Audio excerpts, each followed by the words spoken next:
अस्सलामुअलैकुम रहमतुल्लाहि वबरकातुहू। प्यासा कौवा कहानी है जमात अव्वल किताब नंबर 2। एक कौवा था। एक दिन एक कौवे को जोर की प्यास लगी। दूर दूर तक कहीं पानी नहीं था। पानी की तलाश में वो एक घर की दीवार पर आ बैठा। आंगन में एक मटका रखा था। कौवा इसे देखकर बहुत खुश हुआ। वो उड़कर मटके पर जा बैठा। मटके में पानी बहुत थोड़ा था। इसकी चोंच पानी तक नहीं पहुंची। कौवा बहुत परेशान हुआ।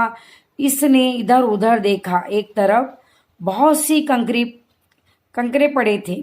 वो कौवा एक एक कंकर चोंच में उठाकर लाता गया और मटके में डालता गया।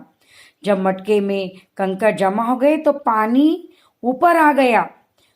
यानी डालने के बाद क्या होगा, कंकर नीचे चले गए और पानी ऊपर आ गया। कौवे ने प्यास बुझाई, अपनी पानी पिया और वो कौवा उड़ गया।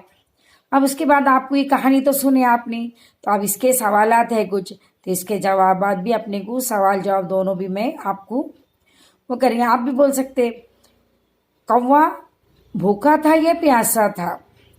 आपको तो मालूम कौवा क्या था, प्यासा था।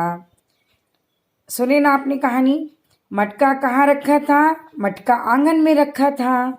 कौवा क्यों परेशान हुआ, कौवा इसलिए परेशान हुआ कि पानी बहुत थोड़ा सा था मटके में, इसलिए कौवा परेशान हुआ। पानी ऊपर कैसे आया, तो पानी इसलिए ऊपर आया, कौवे ने क्या करा, इधर उधर देखा, उसे कंकर का एक ढेर दिखाई दिया। उसमें से उन्हें ला कर चोंच में एक एक कंकर लाकर क्या किया, पानी में डाला। डालने से क्या होगा, कंकर नीचे चले गए, पानी ऊपर आ गया। और क्या है, ऐसे इस तरीके से पानी ऊपर आ गया। पानी पीने के बाद कौवे ने क्या किया, पानी पीने के बाद कौवा है तो पानी पीने के बाद वहां से वो उड़ गया।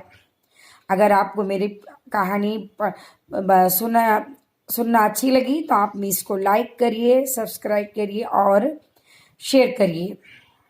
अल्लाह हाफिज़।